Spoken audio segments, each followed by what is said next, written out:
Welcome back, everyone. Before we continue on with the demos, I just want to go over the agenda for tomorrow. So we'll start at 8 o'clock for breakfast. I think you should be able to get into the building. If not, ping either Josh, Olivier, Chase, or me, right? And then 9 o'clock to 10 o'clock, we'll talk about PWAs on desktop. Thomas, you will help drive this session. Okay. I can. I didn't know about this earlier. Did I get something wrong? I thought you. Okay. I would be happy to. Okay. Almost 16 hours, like no, it's That's great. Slides and everything. So we'll have a little bit of content for that on Good. the Microsoft side, which is bullet number 1. Yeah, Good. yeah, really excited for that. Yeah. Good. I think. But then, I mean, I'm happy to just start and then we can take Sounds it great. from there and Sounds see what great. topics people want to talk about. Good. Feel free to jump in if you want to lead a particular session. I'm just gonna I just randomly pick people. So. Yeah, I'm happy to start with bullet 1 and see how it goes. And Yeah. Cool. Yeah, that sounds we'll great. talk. Then Peter Beverly will help with the PWAs on mobile, and then we'll take a break, and then we'll finish off the day with partners. That Right. one I knew about. Right. So I think that one you'll share again with Lindsay. So okay, and thank you. Yeah, if you have any slides, feel free to link it to the to this doc. Right. Cool. And then I think we'll do a self-organized lunch afterwards for lunch. So cool. Let's go back to our demo session. So the first one we have is SMS receiver. Actually, before we do that, can I just jump in one yes. real quick? So I should have said this when we started the original demos, but Chrome Dev Summit is coming up in 6 weeks, I think, 8 weeks, somewhere around that range. As you're doing these demos, think about how you would want to demo this in front of a developer, because we want to show all of these demos off at Chrome Dev Summit. And we want to have like really cool, fun demos for people to come play with. Some of the demos that we had at I/O where it was the contact picker, where it's like, oh, yep, okay. Oh, okay. It's kind of fun. But like, think about how you can make it big and exciting, and somebody will be like, oh, wow, that's really neat. So please think about how to demo these cool, fun ways. Thanks.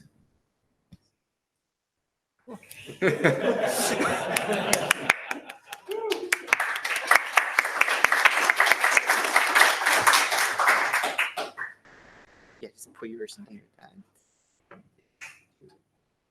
Hi, my name is Ayu. I work on SMS Receiver API. I don't know if that's on. Oh, there. Yes. There.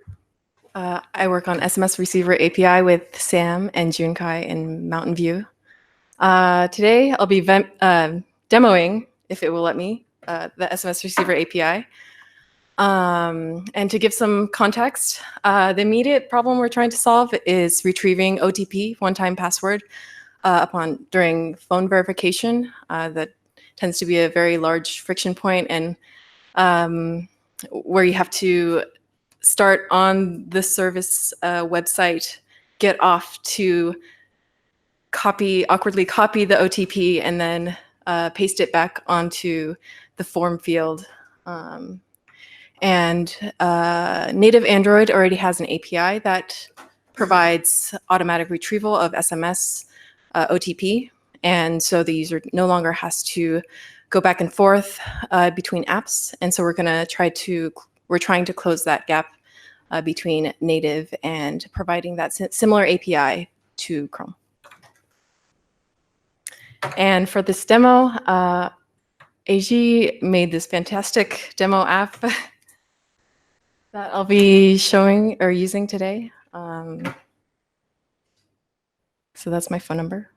And then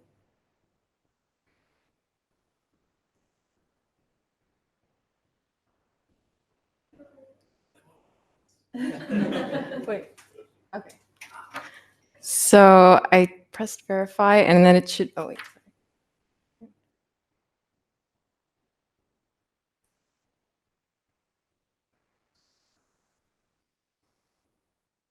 All right.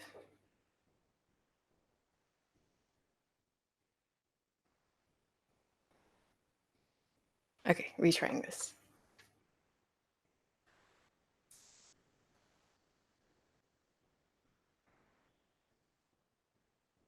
All right. And currently it's waiting for this SMS to arrive.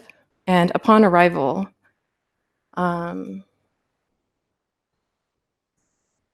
still waiting. Oh, okay. Upon arrival, an info bar will show up from the bottom to tell the user what's happening. It has received an OTP and is asking the user to make an action to confirm that they expect an OTP and fill in this form. And so upon pressing verify, it has automatically added the OTP to the form and confirmed phone verification without going in between apps. That's it.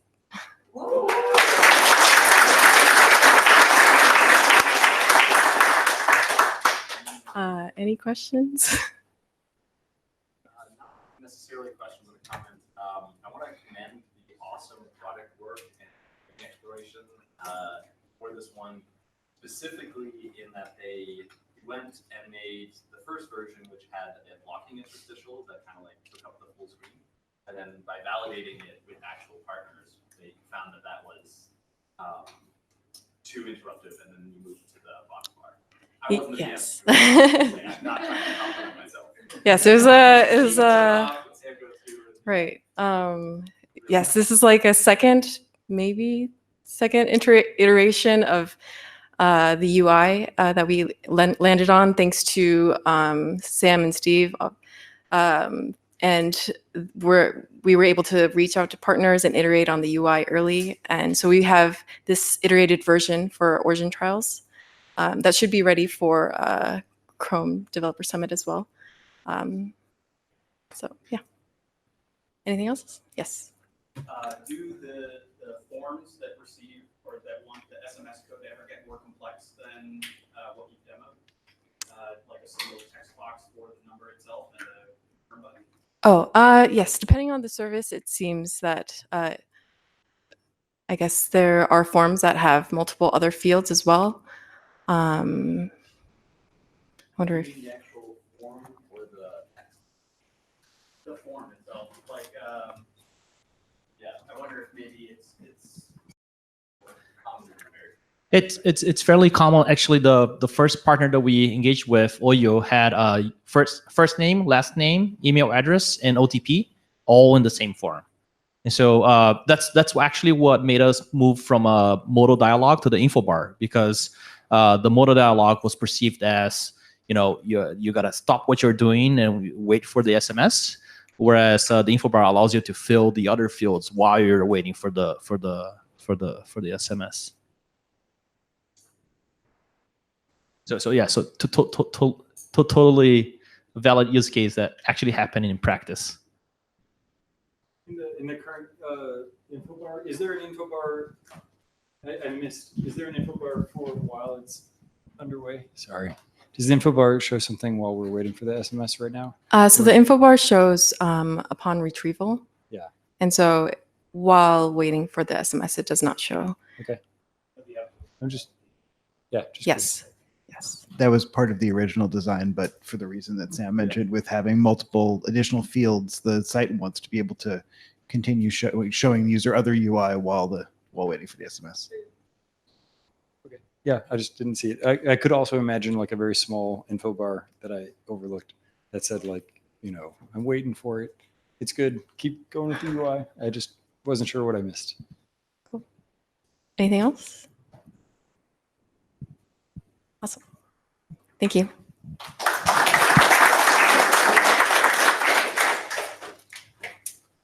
So Finner on context picker.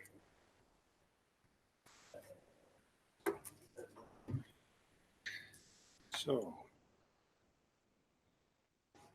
let's see.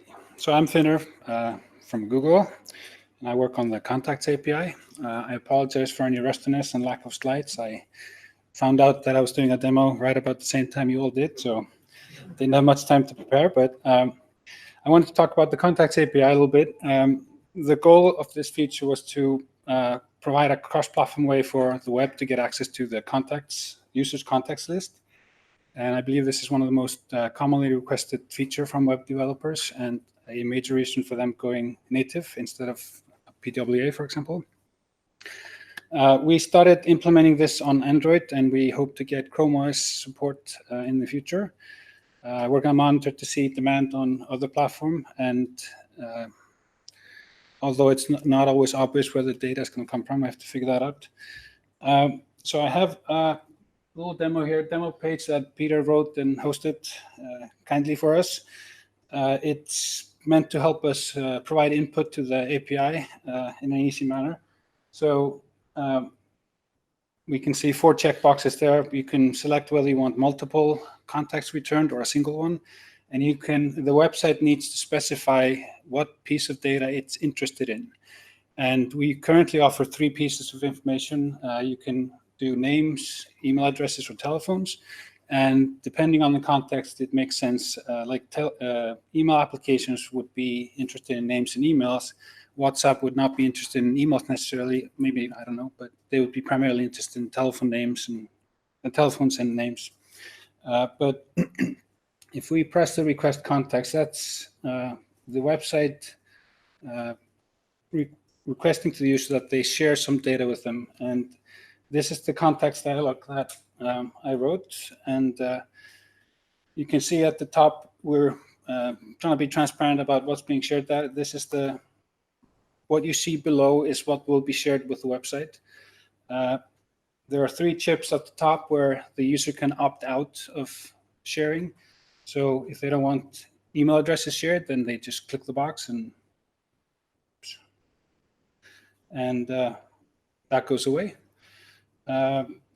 We show, for each contact, we show the name, the icon if it exists, the first email address and the first telephone number, and then we provide access to extra information if it is available. Like this user has 2 email addresses, so this can be listed here. You can select it any way you want. You can, oops, sorry. Here. Didn't meet the person.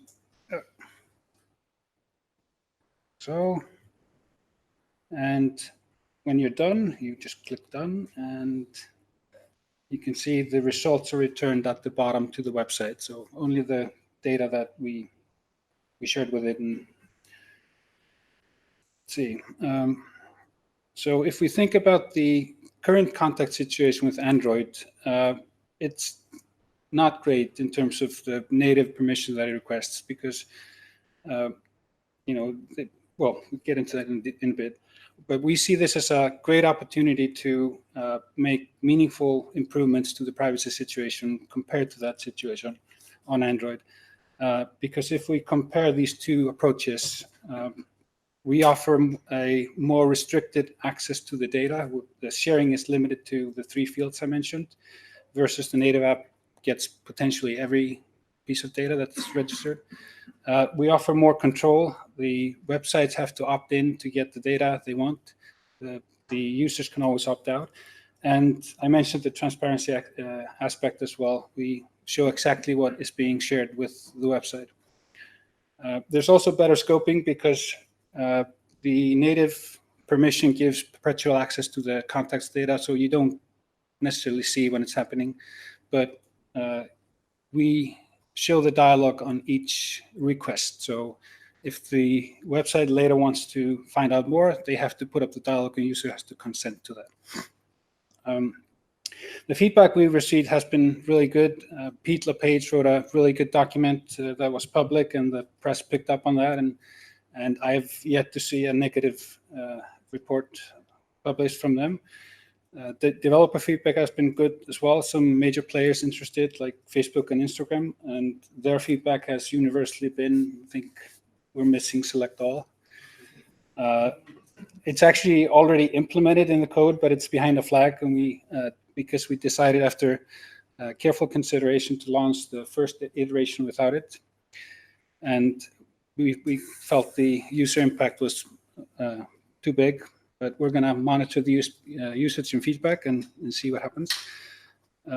This also sort of encourages the user to select only the contacts they need to share, and that's also good from a privacy aspect. Our partners have said that Instagram, for example, will use this without the select all feature. Facebook is a little unclear as of yet, but we'll see.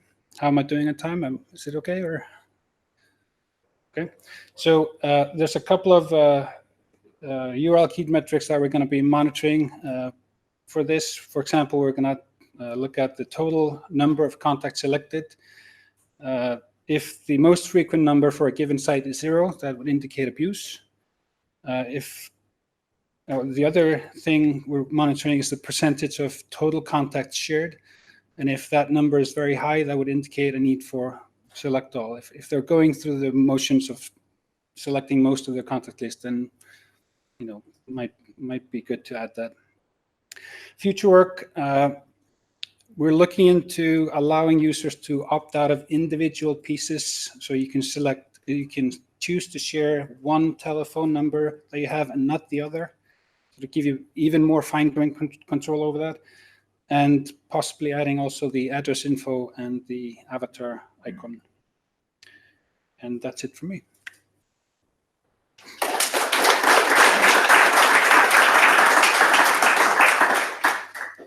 Any questions?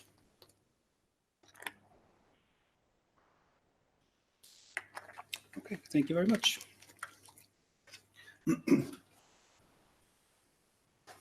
Cool. So next is context indexing.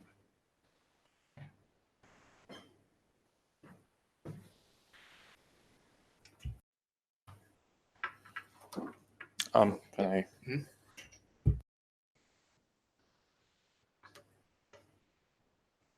Hey, so my name is Ran. I'm going to demo the content indexing API. It's basically a way to make offline content more discoverable. So right now, if you're offline and you want to see what offline content you have, it's really hard. Either you have to go to the browser and kind of know which websites work offline and go there manually and see if it works, or you need to have a PWA and hope that the PWA shows the offline content you have.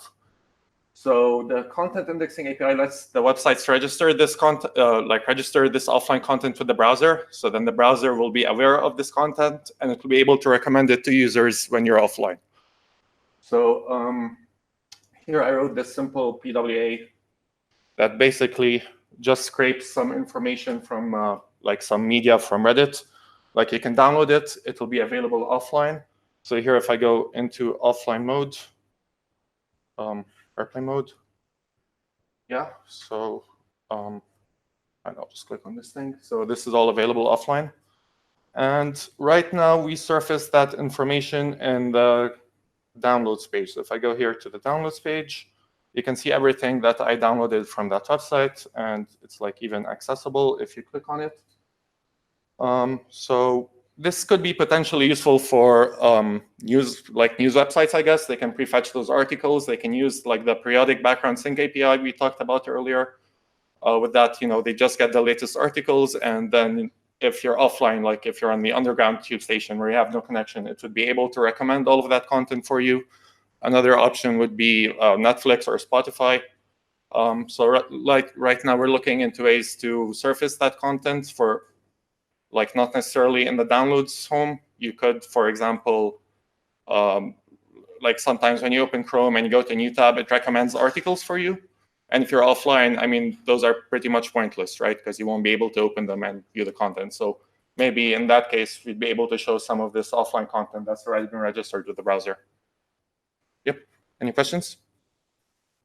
Is there a way to mark a page as an offline page as this is not useful for the user?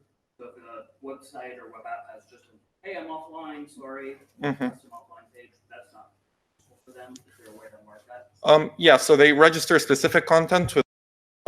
So for example, if you're just going to give an example, Spotify, you downloaded the song, it's offline, it will show up you get a UI for that specific song, and if you click to it, it will have a specific URL that be able to handle that content and bring up that song.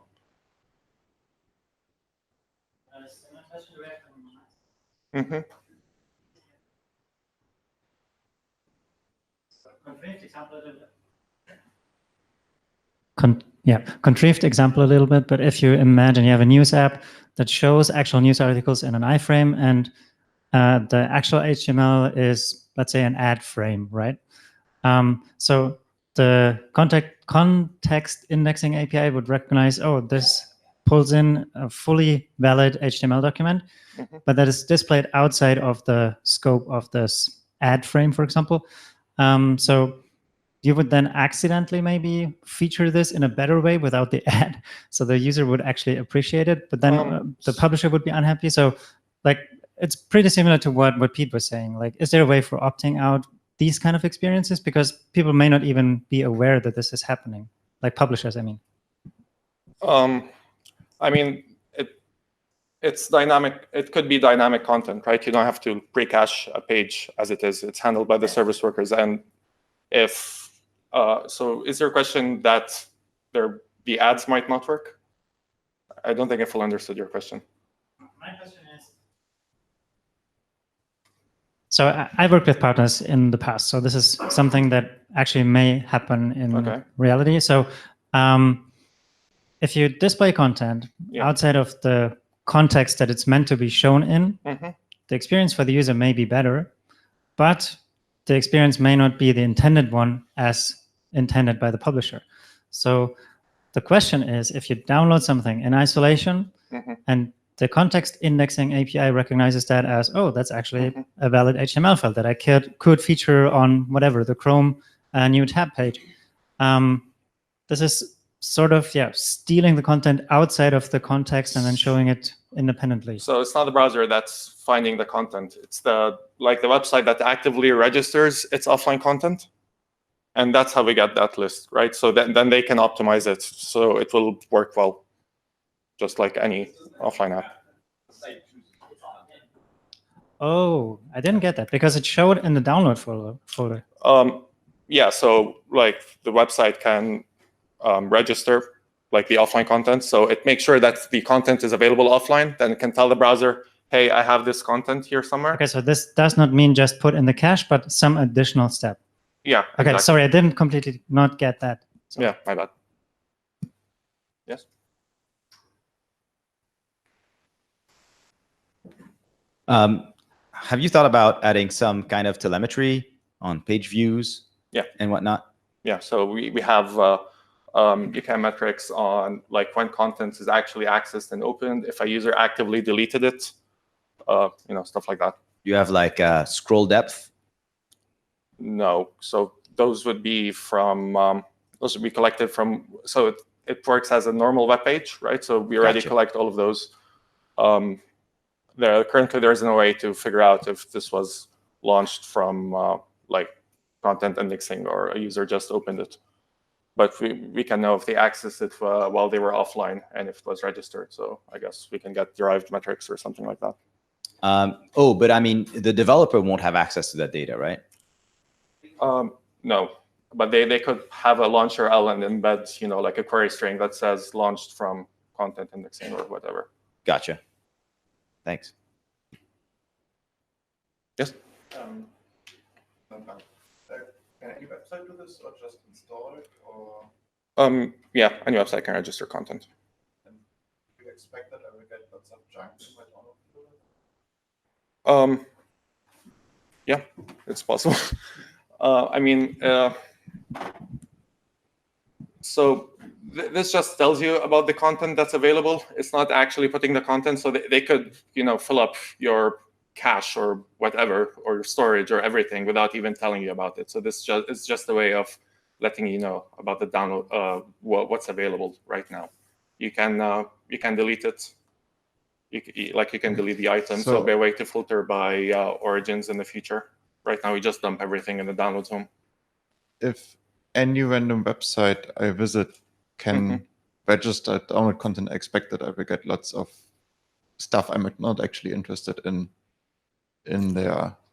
And I wonder if there should be some kind of way that I declare that I'm interested in this site. Definitely. So when we want to surface this content like somewhere that's more visible, like when you open a new tab, we're not just going to show everything, right? We're going to use site engagement and other factors like that to show content that we're pretty sure the user wants to look at right now. But there should like from a privacy point of view, there should probably be a place where people can like delete those entries.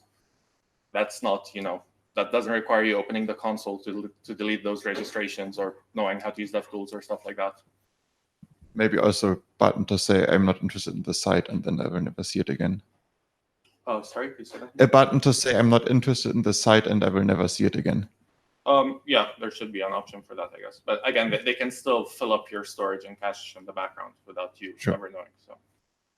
So this API has been designed with the with the effect in mind that because it's additional UI exposure for websites, that every website will just dump whatever they have inside of this cache, this index.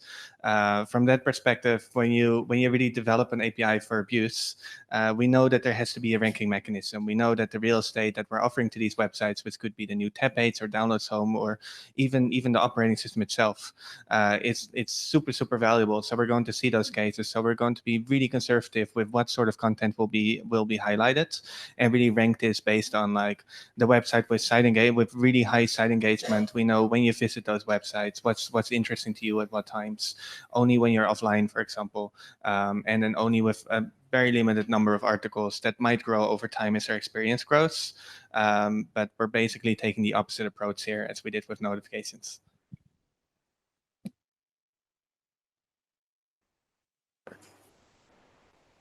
Cool, thank you.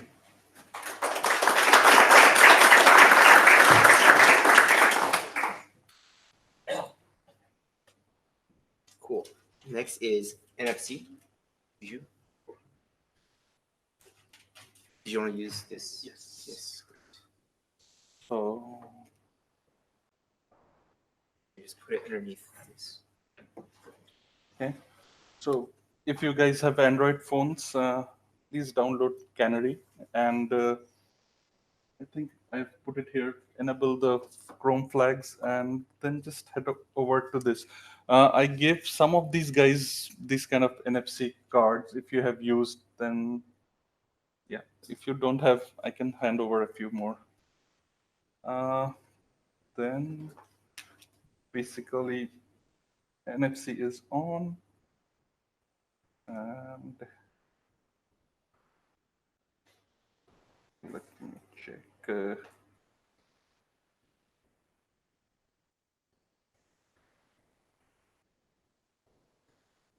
So in Chrome flags, we should do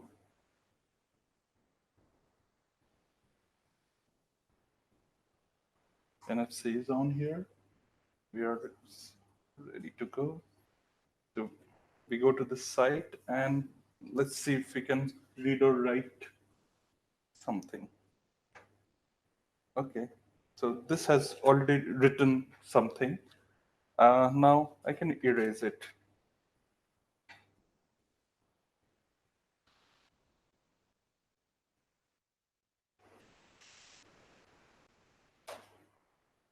Okay, it has. Let me try once more. Yeah, so now we can read it. So basically, reading and writing to tags, and this is one kind of grocery stores which Kenneth has written here. Of course, it can be much better, but this just demonstrates simple reading and writing to NFC tags. For implementation purpose, we use something like this, which I have also posted in the Slack. You guys can try out, and yeah, you can post URL. Yep, and let's see if it works. Okay, it says written. Now let's scan. So as you can see, you can write different types of text, URL, JSON, opaque, and empty tag. So, and we can read, write. It uses about controller to stop. Okay, enough of reading. Yeah, this was a basic demo of how NFC works. We are adding a few more extra records. Quite a few of Kenneth is here, so you should. Kenneth's demo is here. We were talking with other Googlers who wanted to present it to Chrome Dev Summit. So we had some ideas about conference, within a small sandbox of people, smart posters. We'll be adding the implementation soon. Smart posters means you just have your Chrome Dev Summit posters with NFC. You just use your Chrome. And registration, getting drinks token, this kind of things, which session the user is going, those kind of things, you can all implement. So I am here to hear more about ideas, use cases, which you guys want to bring in. And we can implement different types of use cases. So yeah, I guess just use. Yeah, right now it just works on Android, so yeah. And yeah, it's been a big team effort from our Intel side, Kenneth from the spec, and Riley, of course, helping us with the reviews. Okay, thank you.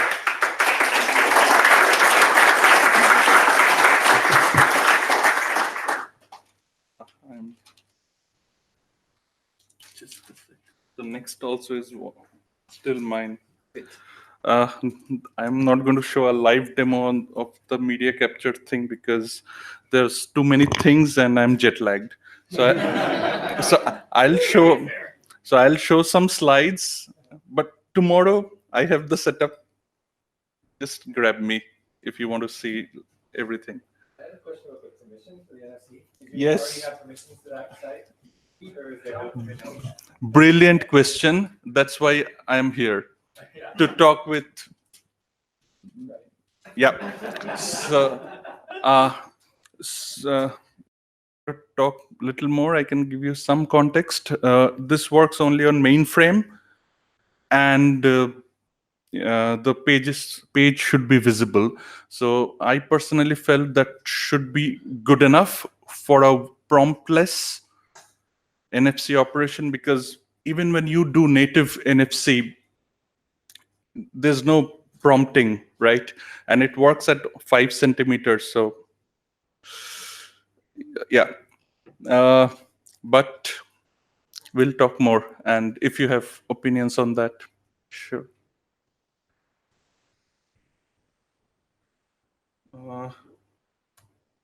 Okay, this is I gave a talk on BlinkOn regarding this, but this is some slight extra additions we have made. So not exactly Fugu, but if you search for Google, search in Google for a camera PWA, it's you won't get much.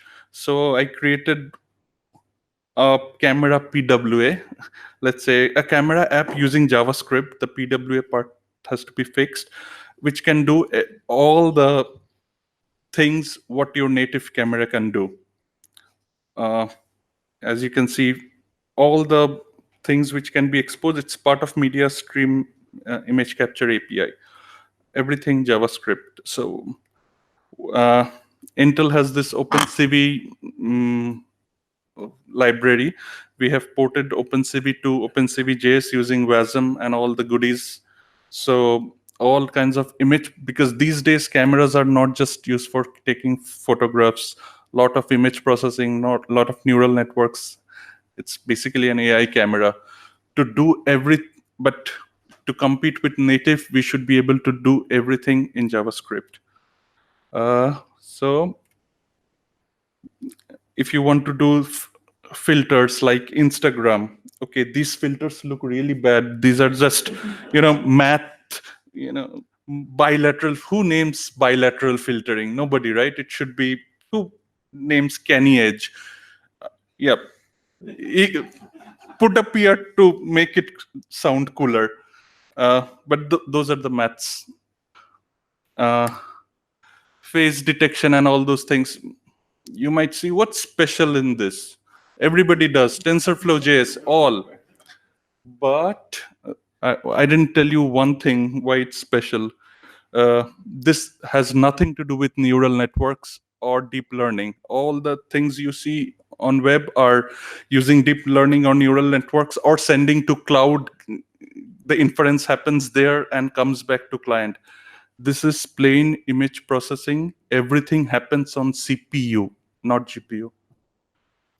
Yeah.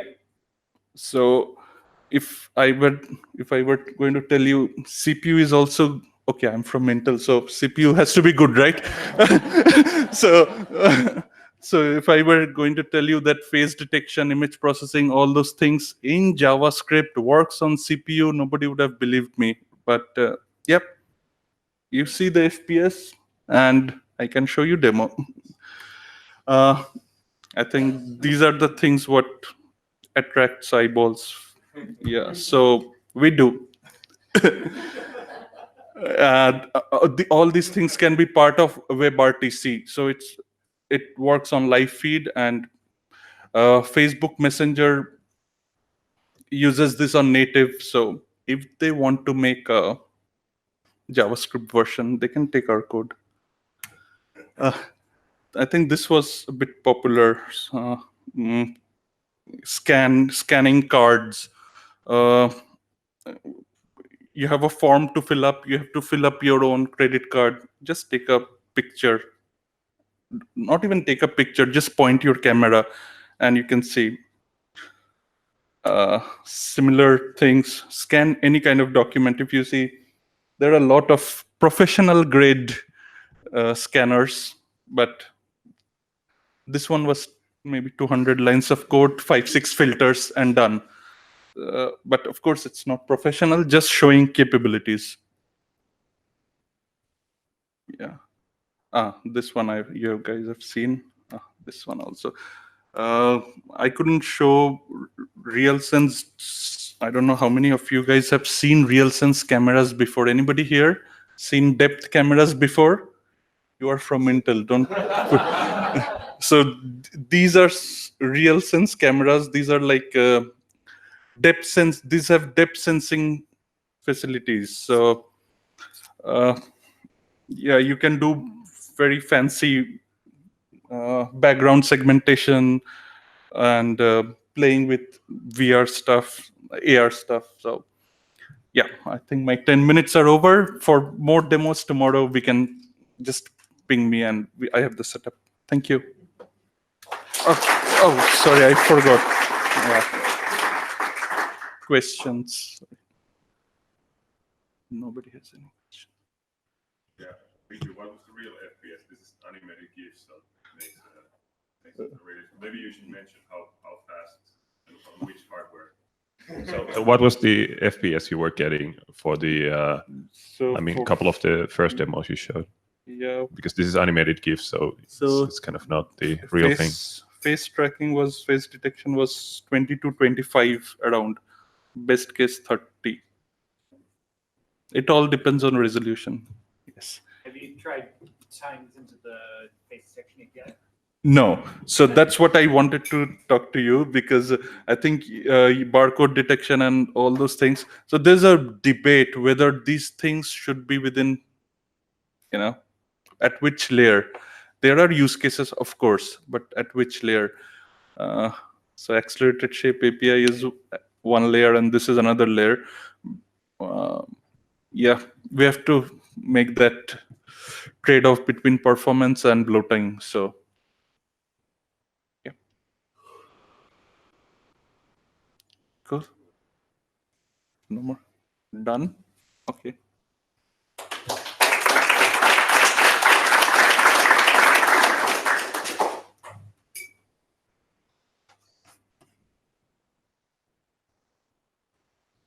Riley, did you want to do the serial? Yeah. Cool.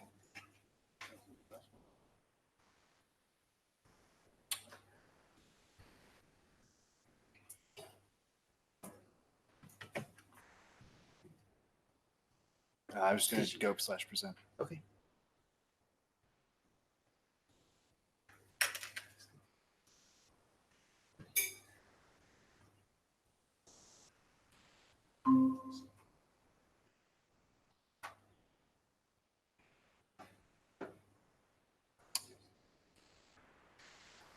Yeah, I know. Okay, so yes. There we go. Okay, this is my desktop. This is a photo of Arches National Park. Yes. Okay, so this is a BBC microbit. It's an embedded development board targeted at the educational space. They cost like $15 or maybe 15 pounds. I forget which. This has a lot of capabilities. It has some buttons. It has some LEDs on it. It supports both USB and Bluetooth. So there's actually a whole existing ecosystem of applications that already talk to these devices. They've either been built as Electron apps or using the Chrome apps APIs or local web sockets, relays, and all that kind of stuff.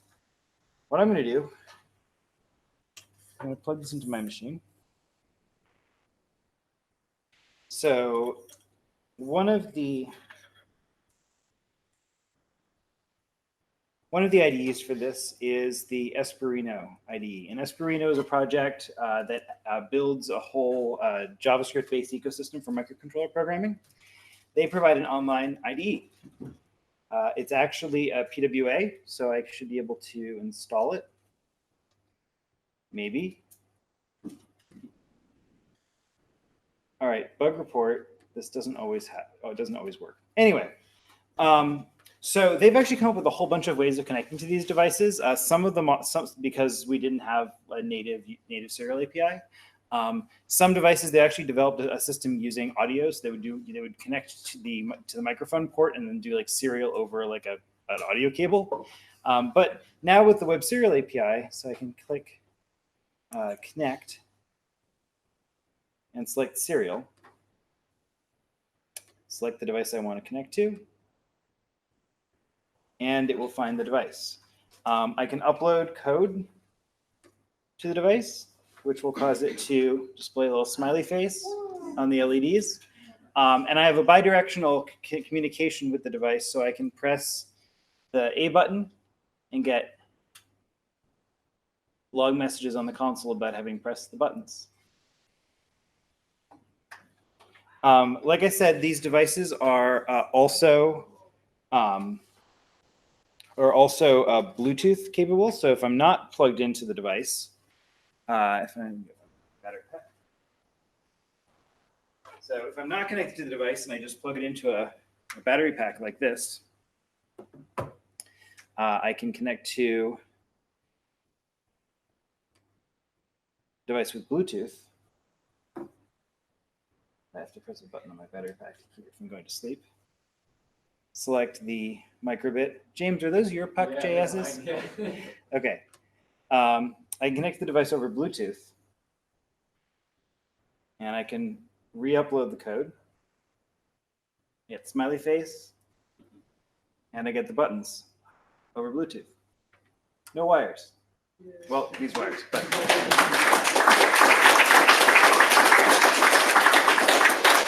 So this is already shipping products that have been using this, and existing IDEs that have been sort of working with hacks to make this all work. And with a little bit of an update, now they're using supported web APIs that are available in stable Chrome behind the flag.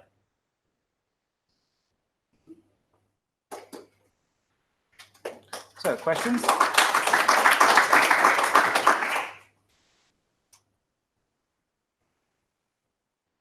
Should I give it a demo because we have a little time? Yeah, sure. Is that a question? Does that count as a question?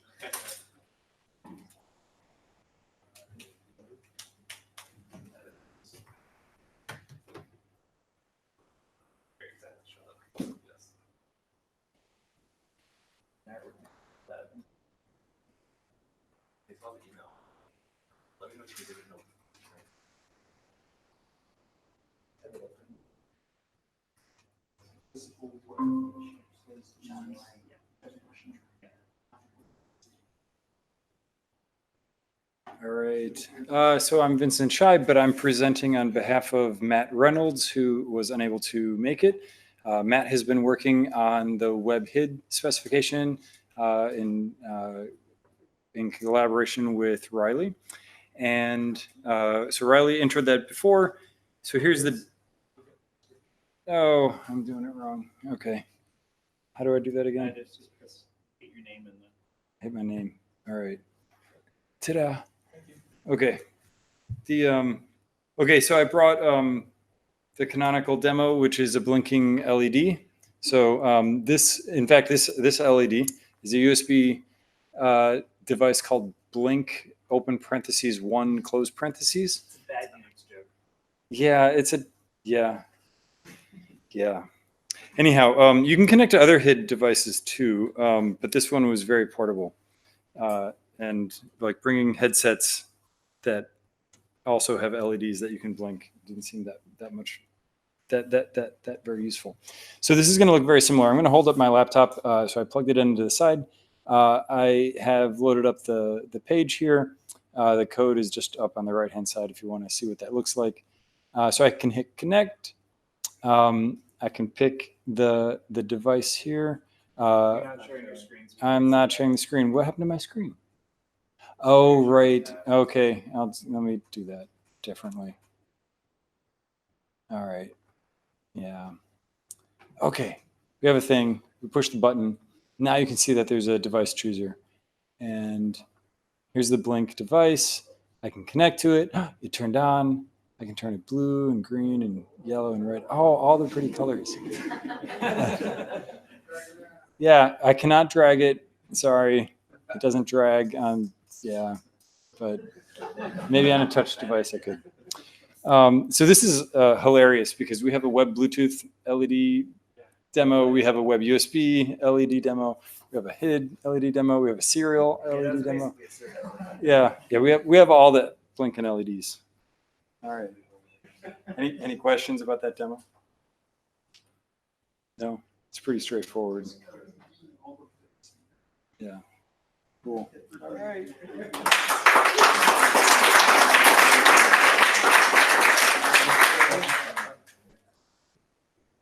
Cool. Well, I want to thank you for all the demoers. I think it was very exciting. Josh, did you have a few closing remarks? No, I don't have any closing remarks. We already ran over briefly the agenda for tomorrow, which includes some surprise presentations. Well, surprising for the people that are giving them. If you look at the agenda, it will say things like dinner TBD and social outings with late lunch TBD. As coordinators of this, we, meaning me, did not actually arrange, hey, let's all 50 of us, or we should get a count, go out to the same place. So everyone is on their own, self-assemble for meals. For tonight, I volunteer to help people self-assembling in randomized ways, because I always feel like people say, go, have food with somebody who you don't know. But the group doesn't do that unless the group actually organizes itself to become randomized. Otherwise, it naturally forms groups of people who know each other. So just as soon as Josh is done talking, if you need help being randomized, come on over here and I will randomize you.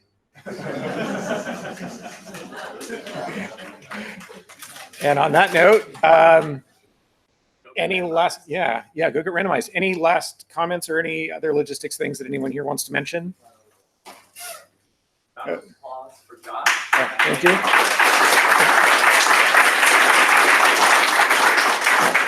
And definitely thanks to everyone who presented today, other demos or giving status updates on your amazing work. Olivier had something wanted to mention. Yes, so we gave you the building stickers. You should, if you don't have a building badge, if you need a sticker, please come see me or any one of us.